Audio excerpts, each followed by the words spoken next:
અહીંયા જે ઉભો હું અહીંયા કૂવો બનાવેલો 25 ફૂટ ઊંડો મગાનું પાણી ભરવા માટે અને ગોળાઈ આપણે જેટલી ટાંકીની જોઈ ને એ ફરમણા બંને છે આમાં 25 ફૂટ ઊંડો કૂવો બનાવેલો આખો આમ અને આ પતરાનું બાજુના ધાબાનું બધું પાણી પેલા વાલ પેલા કામ રહી આ વાલની અંદર થઈને સીધું આની અંદર આવી જાય આ મગાનું પાણી પીવા માટે આપણે બનાવેલું અને જે ઔષધિઓ બનાવતા હોય અમે એમાં ઉપયોગ કરવા માટે મગાનું હોય તો સારું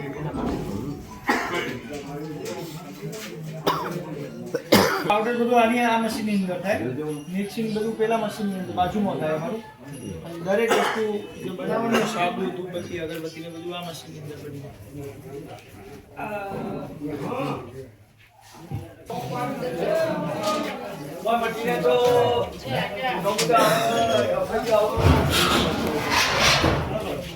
બની એકત્રિત થતું હોય ત્યાં રિચાર્જ ટ્યુબવેલ બનાવે છે એનો એવરેજ ખર્ચો એક રિચાર્જ ટ્યુબવેલનો ખાલી એનો મેન્ટેનન્સ અને એનો કરવાનો ખર્ચો 25 લાખ રૂપિયા થાય બરાબર વસ્તુ એ નથી પણ વસ્તુ મૂળભૂત વસ્તુ એ છે કે પાટણના ઘરા ગામમાં અમે લોકોએ 53 ગામમાં કામ કરતા હતા એમાંથી બધા ગામમાં એક રિચાર્જ ટ્યુબવેલ તળાવ બધા ગામમાં હોય તમારા ગામમાં છે તળાવ હશે ને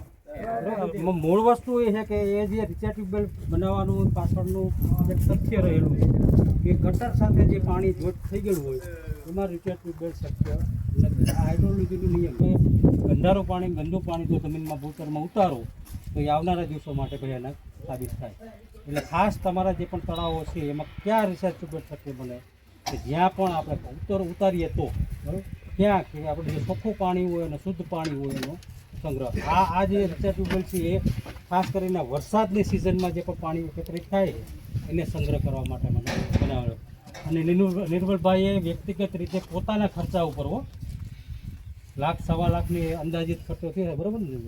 એ આ બોરના હિસાબે બાકી આ રિચાર્જ બોરની કઈ રીતે કરે છે ને આખો તમને ડેમો કરીને બતાવો જો લાખ સવા લાખનો ખર્ચો ક્યારે થાય કે આપણે બોર બનાવવાનો હોય ને તો બોર બની ગયેલો હોય રિચાર્જ સિસ્ટમ કરવી હોય તો 3 થી 4 હજારમાં પૂરી થઈ જશે કરવાનું કંઈ નહીં આપણે અહીંયા બોર બનેલો છે અમારો બરાબર બીજું બાજુમાં જે ટાંકી છે ને એ શું કે આમથી પાણી આવે અને આમથી આવે એ ખાલી ટાંકી જ છે એની અંદર બે ખાલી કપલિંગ આપેલી આપણે એક કપલિંગ આ બાજુ આપેલી એટલે એમાંથી શું થાય આની અંદર પાણી આવે પહેલું જે પાણી હોય તો માટી આવે એની અંદર કોઈ કદાચ નાનું મોટું પ્લાસ્ટિક ઊંચું આવી જાય પ્લાસ્ટિક આવી જાય કચરો આવી જાય પણ એ બધું આવે અહીંયા અહીંથી આની અંદર શું કરેલું આપણે જે ટાંકી બનાવી એના વચ્ચે થોડો 9નું પાર્ટેશન કર્યું ઉપર પછી 4નું પાર્ટેશન કર્યું વચ્ચે સ્ટેપ થઈ ગયું નીચે 9નું પાર્ટેશન કરીએ આપણે આ રીતે 9નું પછી ઉપરનો ભાગ અને 4નું કરી દીધું એટલે વચ્ચે સ્ટેપ થઈ ગયું એની ઉપર આપણે જાળી મૂકી દીધી લોખંડની જાળી મૂકી પછી એના પર મચ્છર જાળી આવે ને એ મૂકી દીધી મચ્છર જાળીનો ટુકડો આવ્યો 2.5 x 3x3 નો મતલબ પછી એના ઉપર આવી ઝીણી કપચી નાખી દીધી ગાણે આપણે સિમ્પલ પ્લાન લીમડી વાળી હા મૂડી વાળી 10 mm 6 mm 8 mm કોઈ પણ નાખી શકવાની અંદર એ લગભગ આટલી કપચી ભરી દીધી પછી શું કર્યું કે જે પાણી કપચીમાંથી પ્લાસ્ટિક આવ્યું હોય તો કોઈ કચરું હોય જે એમાં ગળાઈ જાય ફિલ્ટર થઈ જાય એમાંથી એક કનેક્શન સીધું આની અંદર આપી દીધું આપણે પાઇપ 8નો જ પાઇપ આપેલો વધારે કંઈ આપેલો નથી આટલું જ છે આની અંદર રિચાર્જ સિસ્ટમમાં બીજું કંઈ છે નહીં તો એમાં શું થાય કે આપણે અથવા આપણું જો મોટો વીઘો હોય અથવા આજુબાજુના 7-8 વીઘામાં પાણી ભરાતું હોય તો વરસાદનું પાણી વધુ આપણા બોરની અંદર ઉતરી જાય અને આપણું પાણી એમાં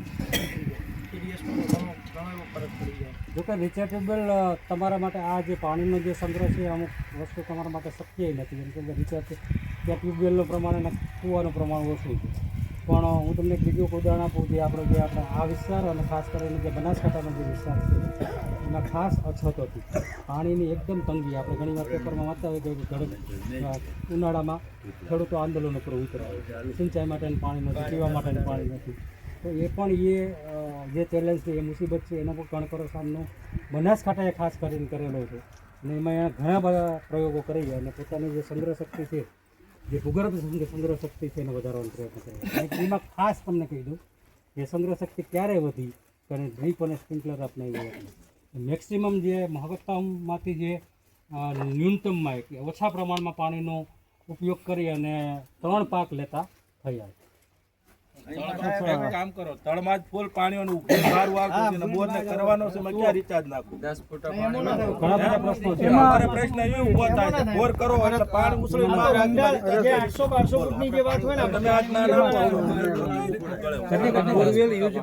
આ તો પૂરું તળ હોય એમાં વસ્તુ બને. ધાર ખાલી હોય તો રિચાર્જ થાય, બાકી ધાર જ નથી ખાલી તો બધી આજુબાજુના ગામડા છે બધા. આ વસ્તુ થાય જ નહીં. ઈ તો પેલા આવતું સારું પાણી પણ આજથી 15 વર્ષ પહેલા જે change આ પાણી તમે 200 ફૂટનો બોર કરો એટલે આજે પાણી ઉછળવાનું અત્યારે કોઈ સારું ભાઈ અંદરો અંદર નહીં પ્લીઝ.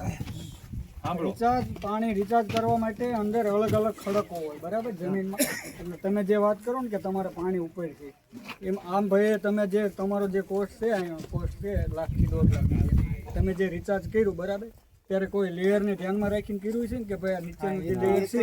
એ રિચાર્જ લાયક છે. એટલે અમુક પડ હોય ને એમાં જ રિચાર્જ થાય. એવું જરૂરી નથી પાણી ઉપર હોય તો જ થાય, પાણી ઉપર હોય તો ન થાય એવું નથી. એટલે એ જ બોરમાં તમારે જે જીઓલોજી હોય એની આગળ જોરવું પડે કે ભાઈ આપણા વિસ્તારમાં જે પાણી સંગ્રહ કરે એવું થર કયું છે બરાબર. આપણે જે ખડક આવે નીચે ખડકો ત્યાં સુધી આપણે ઘણા ખબર કેસિંગ નાખતા હોય, આપણે બોરમાં નાખતા હોય રેતાળવાળું હોય ત્યાં કેસિંગ નાખ તો ઘણા રિચાર્જ બોર એવા હોય હરેશભાઈ બરાબર ને કે ત્યાં પાણી ઉપરથી આવતું હોય બરાબર અથવા તો ખડક ન સંગ્રહ શકતા તો ત્યાં સુધી કેસિંગ નાખવો પડે. પછી જ્યાંથી રિચાર્જનું ખડક આવે ને ત્યાં આપણે દાળી મૂકતા હોય ખબર હોય. એટલે એવી રીતે રિચાર્જ કરવાનું હોય. પાણી ઉપર હોય કે નીચે હોય એ જરૂરી નથી, પણ જીઓલોજી ભાઈ આપણે જોવું પડે ભાઈ આપણું ખડક રહ્યું એ કેટલા ફૂટે પાણી સંગ્રહ કરે છે આ રીતે થાય. અને એમાં થોડુંક પ્લસ કરી દઈશ તમને કે જેમ ગણપતભાઈ વાત કરી ને કે જે નીચેનો જે વિસ્તાર છે ક્યાં પડનો છે અને કઈ રીતે સંગ્રહ થઈ શકે એમ કેટલા વિસ્તારમાં થઈ શકે એનો ઓલરેડી આપણી પાસે રિપોર્ટ છે. મેં 2 દિવસમાં શોધી કાઢ્યો છે. જેટલો પણ સુરેન્દ્રનગરના જેટલા પણ તાલુકા છે એમાં કેટલા વિસ્તારમાં સંગ્રહ થાય છે અને સંગ્રહ શક્ય છે એ વિસ્તારનું તમને જે પણ મિટિંગમાં થશે એમાં પ્લસ પોઈન્ટ આપણે એ પણ ઉમેરી દઈશું કે તમારા વિસ્તારમાં શક્ય છે કે નહીં, તમારું ભૂગર્ભ જળ કેવું છે, તમારો પાયો કેવો છે, દરેક વસ્તુ તમને અને એક લગભગ ઓનલાઈન વેબસાઇટ છે ખાસ ખબર નથી પણ વિસ્તાર વાઇઝ એમાં અલગ અલગ લેયર આપેલા બરાબર. સુરેન્દ્રનગર જિલ્લામાં કે લખતર તાલુકામાં કયું લેયર કેટલા ફૂટે છે એ આખો મેપ જ છે. અને દર વખતે છે ને તમને ખબર હોય તો પ્રધાનમંત્રી કૃષિ આવાસ યોજનાને પણ પ્રધાનમંત્રી જે ઇરિગેશનનો જે પ્લાન થાય, સિંચાઈનો જે પ્લાન થાય ને એમાં દર વખતે હાઇડ્રોલોજિસ્ટનો રિપોર્ટ મૂકવામાં આવે કે તમારા વિસ્તારમાં કયા કયા એવા પ્રકારના કામો છે કે જે વોટર કન્ઝર્વેશન પાણીના સંગ્રહ શક્તિને ધ્યાનમાં રાખીને કરી શકાય.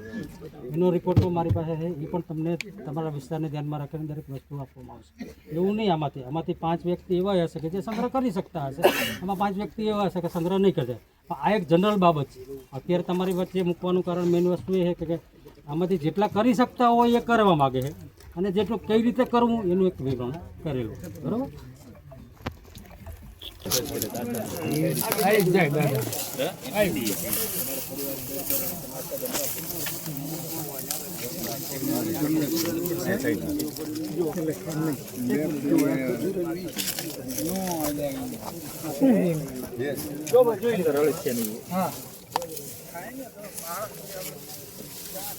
જમીન તમારી પહોંચી જ ભેજ પણ હોય છે ને આ જ વસ્તુ આચ્છાદન અહીંયા નથી તો અહીંયા તમે ખોદી ના શકો એમ. આચ્છાદનથી આટલો ફાયદો થાય એકદમ જમીન પહોંચી જાય જે સમય રહ્યો ને તમારો આપણે 4 પિયત કરતા હોય તો તમારે 2 પિયત થઈ જાય. આ જોઈ લો તમે કોઈ પણ જગ્યાએ જો એમ 2 પિયત બચી જાય. નહીં આમાં કોઈ ડ્રીપ નથી. ના કશું જ નહીં આમાં ડ્રીપ નથી. ડ્રીપ ક્યાંય નથી. ડ્રીપ ને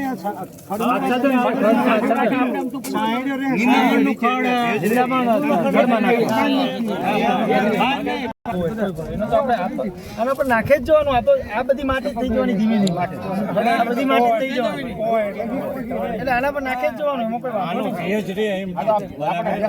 બાજુમાં કટણ થાય આપણે તો પાણી તમે નાખવા કેવું લઈ આ સાલનું ખડ